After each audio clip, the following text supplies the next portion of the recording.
So today we're going to be talking about Kavos. And Kavos is basically the fastest growing commentator on YouTube right now, and he's basically come out of nowhere in the space of a few months. And most people I know absolutely despise Kavos with a passion. Most of my friends dislike him, and a lot of popular commentators dislike him, and it just makes you wonder, why do so many people actually hate Kavos? Now, I've had personal experience with Kavos. I've spoken to the bloke a few times, we've had civil conversation, but that doesn't mean he's immune to criticism from my end, and it doesn't mean I have to necessarily like all the content he puts out. A lot of smaller YouTubers like my size have tried to criticize Kavos in the past, but most of the criticisms are extremely generic and in general overplayed. The main criticism of Kavos is that he got a shout out from Keemstar, the host of Dramaalert. What I think about that is, who actually fucking cares that he got a shout out from Keemstar? It was a smaller YouTuber getting offered a career changing opportunity. He grabbed the situation by the balls and basically exceeded to another level by doing that. Rather than criticizing him because he got a shout out from a bigger YouTuber, there are actually a lot of points where you can criticize Kavos and see why a lot of people don't like the bloke. At a time when Kavos actually got a shout out from Dramaalert, he had around 20,000 subscribers. And if you're gonna reject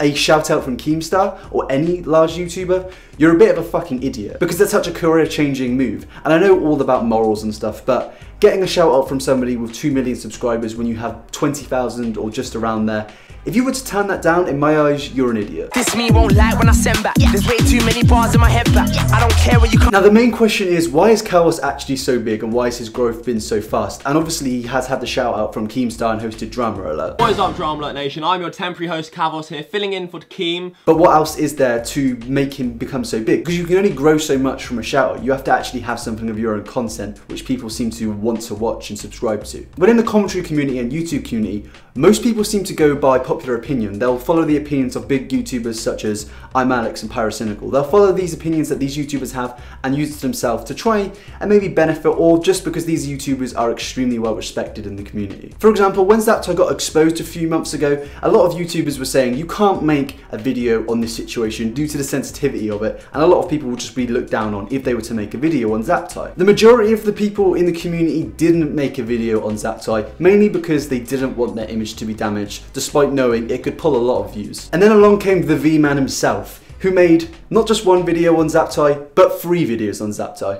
Hello, I'm VWQ, and today I'd like to speak to you about the YouTuber Zaptai. Now, this is a controversial subject, and all 3 of these videos being fairly popular for someone of his channel size. Why were these videos popular? Because they went against the grain, they went against the opinions of popular YouTubers. And I know Kavos and VWQ have had issues in the past, but these two are actually more similar than you can actually see. Kavos in essence has done the same as VWQ. He's gone against the grain, but in his situation, he has the support of a much larger YouTuber, Keemstar. And in my eyes, the reason Keemstar supports him is because obviously a lot of what Kavos says supports the narrative of Keemstar. To call out imAllexx and Wildspartanz is only beneficial to Keemstar. It means Keemstar has somebody in the commentary community who he's friends with who can change opinions of certain fan bases, which he actually has done. But the criticism of Kavos having Keem's backing is invalid to me, purely because Kavos just took a situation that we would have all taken to grow. But we can't ignore the fact that Keemstar has his fan base go straight to Kavos' fan base. And as we know from the past and some of the bad shit Keemstar has done, he has a very fucking dedicated fan base. And when you go against popular opinion, such as imAllexx and Wildspartanz, then you will need a dedicated fan base to support you, because if you fuck up, these fans will always be there for you, no matter what you do. Look at Keemstar. He has called people pedophiles, he's attacked people, he's got stories wrong, but he still manages to have some level of credibility, gaining massive amount of subscribers, and gets over 1 million views an episode of Dramaalert. Why is that? Because he has such dedicated fans. Now, I know a lot of people aren't actually against Kavos because of his content, but they're actually against who he is in his persona and behind his persona. Now, I've spoken to him a few times in the DMs, and I don't really think he is how he is in real life to how he is behind the camera. He definitely has a persona on YouTube, and a rather aggressive sort of persona. And the reason for that is because younger people like to see more of aggressiveness, because they get surprised when people swear or give abuse to certain YouTubers who they watch. I'd rather win some more, not enough shams to bring some more. We've been spinning them seats. Behind this aggressive persona of Kavos, there is genuinely an extremely impulsive side to Kavos. Kavos is probably the most impulsive YouTuber I've ever come across in the YouTube community. It's a very, very bad trait to have when you're a rather large YouTuber and you're impulsive. For example, a YouTuber called imAllexx, who had around 200 subscribers at the time, made a video called "This Will Make You Hate Sniper Wolf." And obviously, Kavos has a video series called "This Will Make You Hate." But you'd think, okay, he has 200 subscribers, it's not really a problem. Kavos should probably just ignore it. But no, Kavos commented on the video. He said, "Fuck off taking my series name, you prick. No one likes you."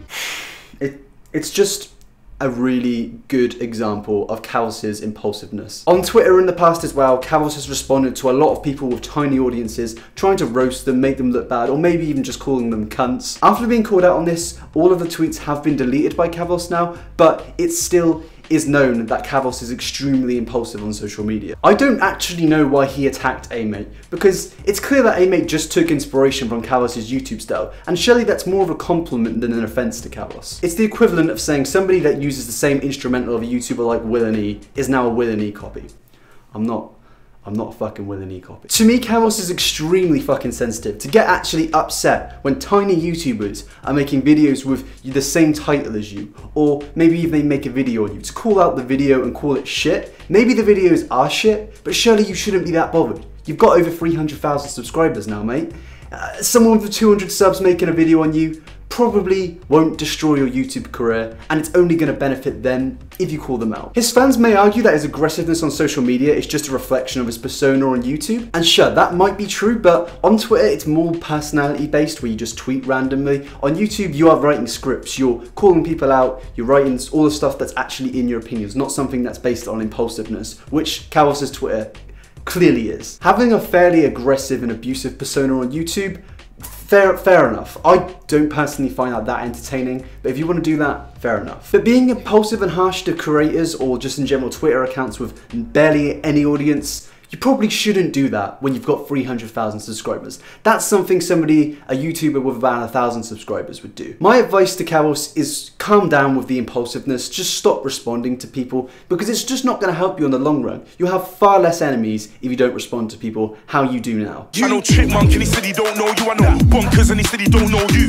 I know. Kavos to me is a standard YouTuber. He makes standard commentary with standard production value and standard scripting. The thing that adds that little bit of spice, that little bit of the icing on the cake, is his differing opinions. His overall ability to criticize, in my eyes, is terrible. Calling someone a cunt or a mong like he did with imAllexx. Look at this creature. He is the definition of a mong. To me, it's just poor. When you're criticizing somebody's content, usually your argument is completely diminished the moment you comment on somebody's looks. And Kavos, this is the same effect for you. If you comment on somebody's looks, your argument is diminished, because it just shows you're a nasty and spiteful person if you do that. The reason he calls people cunts in this video is because it adds a wow factor. His kids are gonna hear him say the word cunt and go, wow, he called somebody I watch a cunt. If people hear that, they're gonna be surprised if they're younger, because they're not particularly used to, or maybe even allowed to use these words.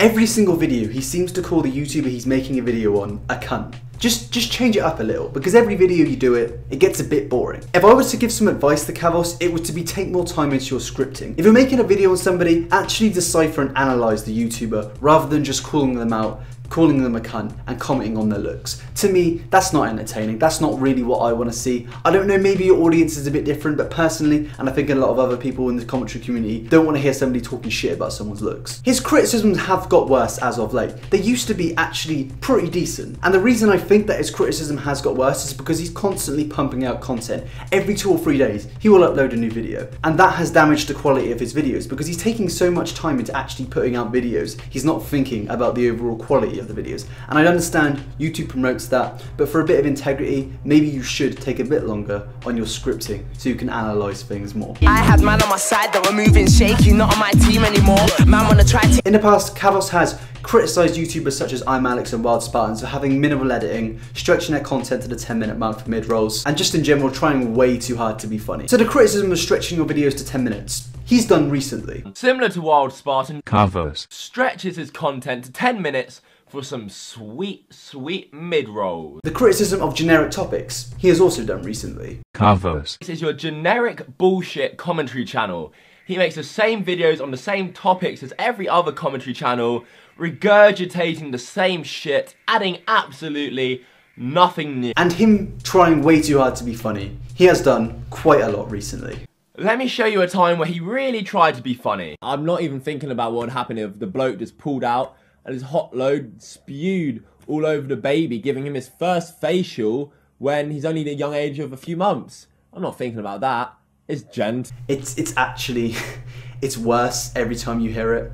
It's so fucking bad. I don't have a personal problem with stretching your content out, but if you're gonna stretch your content out, make sure you don't criticize other people for doing it. And then the generic topic thing, I also don't have a problem with that. We've all made a video on a shit topic before. There's nothing actually wrong with it. But again, don't criticize people and then do what you've criticized them for. That would be being a hypocrite. Kavos is guilty of this. Kavos is a class A hypocrite. Everything he's criticized people for in the past, he's now doing. Because he's realized, actually, this is good for growth. Trending topics, pumping out 10-minute videos, the YouTube algorithm promotes that, so he's doing that, despite it being extremely hypocritical. If you're gonna criticize people on the internet and on YouTube, it's probably best not to do what you're criticizing only a few months later. I will piss on the MC's dream till a man like me can't pee anymore. I don't tolerate. Kavos probably isn't a bad person. You might think he is based on his videos, but my advice to you is probably not to hate somebody based on their YouTube videos. If you're gonna hate somebody on YouTube, make sure you've got an actual valid reason to hate them. For example, if they're a manipulator, if they're a racist, or if they're a paedophile. They are all good reasons to hate somebody, not because you don't like their content. I think Kavos obviously does hide behind a persona, and even behind his persona, there is this impulsive side to him, this more darker side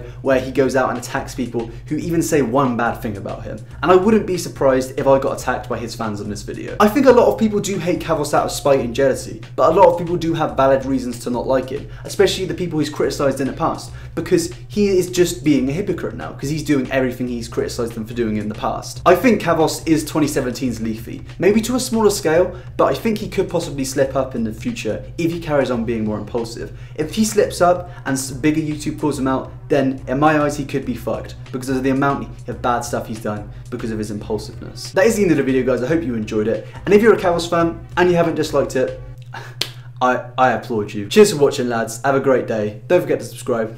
Peace.